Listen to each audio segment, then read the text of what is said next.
아멘. 오늘 하나님께서 주시는 말씀 잠언 3장 11절부터 26절 말씀입니다.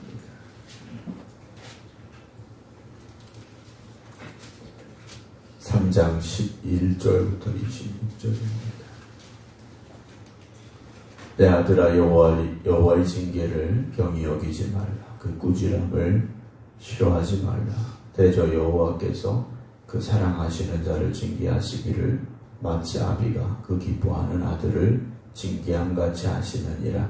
지혜를 얻은 자와 명철을 얻은 자는 복이 있나니 이는 지혜를 얻는 것이 은을 얻는 것보다 낫고 그 이익이 정금보다 나음이니라. 지혜는 진주보다 귀하니 네가 사모하는 모든 것으로도 이에 비교할 수 없도다. 그의 오른손에는 장수가 있고 그의 왼손에는 부귀가 있나니 그 길은 즐거운 길이요 그의 지름길은 다 평강이니라. 지혜는 그 얻은 자에게 생명나무라. 지혜를 가진 자는 복되도다.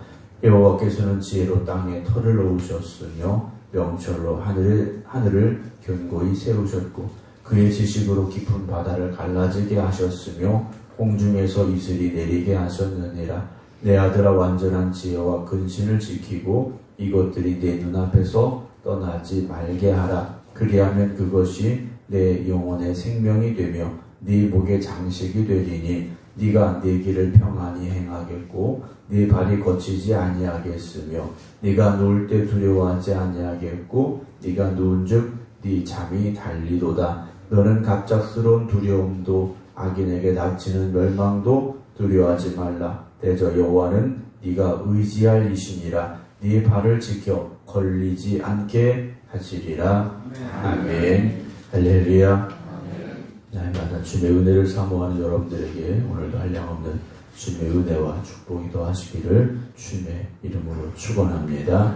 오늘 온라인으로 함께 예배드리고 계신 김정원 장로님, 박정순 권사님, 이미경 권사님, 강영순 권사님, 임승자 집사님, 이성배 권사님, 정정희 집사님, 유기영 권사님, 김용 권사님, 조홍봉 권사님, 안친환 권사님, 김근욱 권사님, 안명기 권사님, 김성자 권사님, 김경호 장로, 이숙자 권사님, 김선정 성도님, 정현수 성도님 주님의 이름으로 축복합니다. 우리가 살다 보면 어떤 사람들을 보면 참 겁나는 것도 없고 두려움도 없는 것 같은 사람들을 볼 때가 있습니다. 타고나기를 그렇게 겁없이 태어났을 수도 있겠습니다만 뭔가 우리가 알지 못하는 것을 가지고 있기 때문은 아닐까 하는 생각을 하게 되죠. 힘이 좀 더 세다든지 그래서 싸움을 잘한다든지 아니면 어떤 경제적인 풍요로움, 부유함을 가지고 있다든지 우리가 흔히 말하는 배경이 좋다든지 이런 이유들이 있는 경우들도 있음을 보게 됩니다. 하나님의 자녀된 우리도 사실 살다 보면 걱정되고 두려운 일들도 생길 수가 있겠죠. 그러나 세상을 살아가는 저와 여러분들이 세상 사람들에게 믿음의 담대한 모습을 보여줄 수 있기를 주님의 이름으로 축원합니다. 세상 사람들이 올 때 저 사람은 뭔가 믿는 구석이 있는가 보다라는 그런 생각이 좀 들게 하는 믿음의 자녀답게 하나님의 자녀답게 살아갈 수 있는 저와 여러분들이 되어야 하지 않겠습니까? 세상 사람들처럼 어떤 일을 만났을 때 그것 때문에 당황하고 두려워하고 어쩔 줄 몰라하는 것이 아니라 하나님이 내 아버지가 되시고 하나님 나의 목자가 되어주시니 내가 믿음의 담대함을 가지고 나갑니다. 그 고백이 오늘도 우리 삶 속에 있게 되기를 주님의 이름으로 축원합니다. 오늘 11절에 내 아들아, 여호와의 징계를 경히 여기지 말라. 그 꾸지람을 싫어하지 말라라고 되어 있습니다. 사실 우리가 어떤 징계를 받고 꾸지람을 받는 것 좋아하는 사람은 별로 없겠죠. 그런데 오늘 솔로몬은요, 하나님께서 주시는 징계를 경히 여기지 말라라고 말합니다. 여기서 나오는 징계는 어떤 잘못을 해서 벌한다라기보다는 그 징계를 받는 대상이 바로 세워지기를 원하는 마음으로 주시는 훈계와 가르침이라는 거죠. 때때로 하나님께서 우리를 징계하실 때가 있습니다. 왜냐? 우리가 가는 길이 잘못됐을 때, 우리의 방향이 하나님을 향하지 않았을 때 우리를 징계하실 때가 있다라는 거죠. 그럼 그 징계는요, 감사함으로 우리가 받아야 됩니다. 그 꾸지람을 싫어하지 말아야 됩니다. 왜 그렇습니까? 여호와께서 그 사랑하시는 자를 징계하시기를 마치 아비가 그 기뻐하는 아들을 징계함같이 하신다 그랬어요. 만약 우리 아이들이, 어린 아이들이 위험한 길로 간다면 어떤 부모가 잘한다 해주겠습니까? 때로는 혼낼 때도 있고요. 때로는 좀 그 길을 가로막을 때도 있고, 우리가 그렇지 않겠습니까? 하나님께서는 그 사랑하시는 자를 징계하신다 그랬습니다. 하나님 주신 징계는 나를 사랑하시기 때문에 주시는 징계라는 것이죠.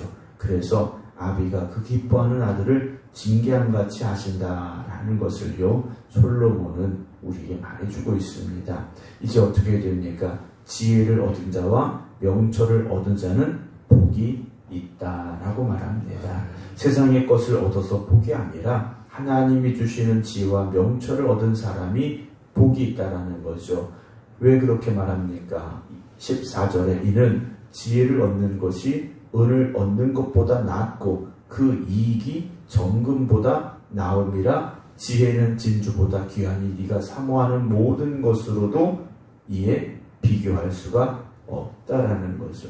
당장은 눈에 보이는 금과 은이 더 소중하고 귀해 보일 수 있습니다. 그러나 솔로몬이 인생을 살아보니 어떻다고 말하는 겁니까? 지혜는 그것과 비교할 수 없을 정도로 귀하고 소중하다라는 것이죠. 지혜를 얻은 자에게 16절에 오른손에는 장수가 있고 왼손에는 부귀가 있다라고 말하죠. 하나님께 솔로몬에게 지혜만 주셨습니까? 지혜를 주신 하나님께서 물질의 복도 주시고 건강의 복도 주시고요, 삶의 형통함도 주셨다라는 것이죠. 그 길은 즐거운 길이 되고요, 그의 지름길은 다 평강하게 됩니다. 지혜는 그 얻은 자에게 생명나무라, 지혜를 가진 자는 복되도다 라고 말합니다. 하나님이 주시는 지혜를 가진 사람은 왜 복됩니까? 하나님과 함께하기 때문이고, 하나님을 만났기 때문이고, 여호와를 경외함이 모든 지식의 근본이 됨을 고백하기 때문에 하나님을 만난 사람, 하나님과 함께하는 사람, 그래서 그 사람은요 복된 사람이 됩니다. 하나님은 어떤 분이십니까? 여호와께서는 지혜로 땅에 털을 놓으셨으며 명철로 하늘을 견고히 세우셨고 그의 지식으로 깊은 바다를 갈라지게 하셨으며 공중에서 이슬이 내리게 하셨다라는 거죠. 우리가 어떤 것을 만들 때 그냥 만드는 게 아니지 않습니까? 창세기 1장 1절에 태초 하나님 천지를 창조하셨다라고 선언합니다. 그리고 하나님이 천지를 창조하신 과정을 우리에게 간략하게 말씀해 주고 있는데요. 세상에 되어진 모든 것들이요 어떻습니까? 어떻게 이렇게 만드셨을까라는 생각이 들 정도로요 놀랄 수밖에 없지 않습니까? 하나님의 지혜는요 우리가 생각하고 상상하는 것보다 훨씬 더 완전하시고요 위대하심을 여러분 믿으시기 바랍니다. 그 하나님께서 우리에게 그 지혜를 주시지 않습니까? 이제 어떻게 살아야 됩니까? 21절에 내 아들아 완전한 지혜와 근신을 지켜라 그랬습니다. 완전한 지혜는 하나님이 주신 지혜지 않습니까? 그리고 그 근신을 지켜라 그래요. 이 장에서도 말씀드렸습니다만 이 근신이라는 건요 어떤 분별력과 판단력 그리고 믿음의 신중함을 가지고 살아가야 된다는 거죠. 그러니까 지혜를 받은 것으로 끝나는 것이 아니라 그 지혜를 잘 써야 되지만 또 지켜가야 된다는 겁니다. 이것들이 네 눈앞에서 떠나지 말게 하라 라고 말합니다. 떠나지 않게 되면 어떻게 됩니까? 그것이 네 영혼의 생명이 되고 네 목의 장식이 되리니 네가 네 길을 평안히 행하겠고 네 발이 거치지 아니하겠으며 네가 누울 때 두렵지 않다라고 말하죠. 네가 누운즉 네 잠이 달리도다라고 말합니다. 네 잠이 달린다라는 것은요 우리가 누울 때 단잠을 자게 한다라는 것이고요.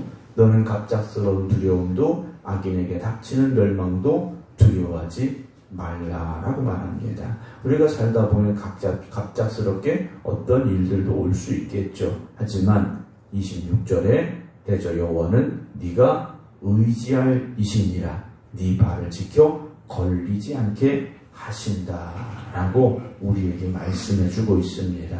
사랑하는 성도 여러분, 하나님은 우리의 방패가 되어 주신다고 말씀을 드렸지 않습니까? 살다 보면 이런저런 일들이 분명히 우리에게 올 때가 있습니다. 내 힘으로 정말 이건 어렵겠구나 라는 생각이 들 때도 있습니다. 그러나 그때 하나님 주신 지혜와 능력이 함께 하시는 여러분 되시기를 주님의 이름으로 축원합니다. 그래서 하나님은 우리를 때로는 징계하기도 하시지만 우리를 지켜주시는 분이시고요, 우리를 축복하시는 분이시고 우리를 보호하시는 하나님이 되심을 믿으시기 바랍니다. 결국 우리가 행복과 불행 사이에서 어떤 길로 가느냐가 우리가 행복한 사람이 될 것이냐 불행한 사람이 될 것인가 결정 지어준다면 반드시 우리는요 하나님께 나아가야 됩니다. 믿음의 길로 가야 됩니다. 하나님의 은혜 안에 거하시기를 사모하시기 바랍니다. 그래서 세상의 모든 것은 다 변하고 사라지지만, 그리고 불완전하지만 하나님의 지혜는 영원할 것이고 그 하나님의 은혜가 우리에게 임한다면 우리 인생은 복된 인생이 되어질 것입니다. 오늘도 이 하루가 하나님 주신 지혜를 가지고 살아갈 수 있는, 그래서 믿음의 담대함을 가지고 살아갈 수 있는, 그래서 하나님이 역사하시고 함께 하셔서 삶의 형통의 복이 있기를 주님의 이름으로 축원합니다. 기도하겠습니다. 하나님 아버지, 우리를 자녀 삼아 주시되 하나님의 지혜를 더하여 주시어서 하나님의 은혜 가운데 거하게 하시고 하나님 주신 축복의 삶을 살아갈 수 있도록 귀한 은혜 주시니 감사를 드립니다. 그러나 여전히 우리는 세상 속에 살면서 세상의 지혜가 더 크게 보이고 또 그것이 중요한 것처럼 느껴질 때가 있습니다. 그러나 세상의 지혜가 아니라 하나님이 주시는 지혜를 가지고 살아가게 하여 주시옵소서. 하나님의 자녀된 이들에게 허락하시는 하나님의 축복이 있게 하시고 하나님의 도우심이 있게 하여 주시옵소서. 오늘도 이 하루를 살아가면서 하나님 주신 지혜를 가지고 믿음의 담대함으로 살아갈 수 있는 저희들 되기를 원합니다. 여전히 세상은 우리가 살아가기에 힘들고 어려운 일들이 많이 있습니다. 그렇다 할지라도 우리가 절망하거나 좌절하지 말게 하시고 더욱 하나님을 경외하며 하나님의 은혜를 사모하며 하나님의 말씀에 순종함으로 살아가게 하여 주시어서 오늘도 하나님께서 나를 위하여 일하시고 역사하심을 체험하는 복된 날이 되게 하여 주시옵소서.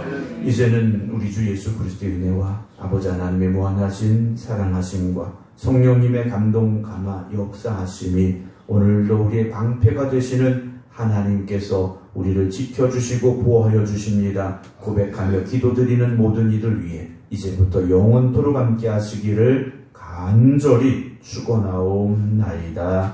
아멘.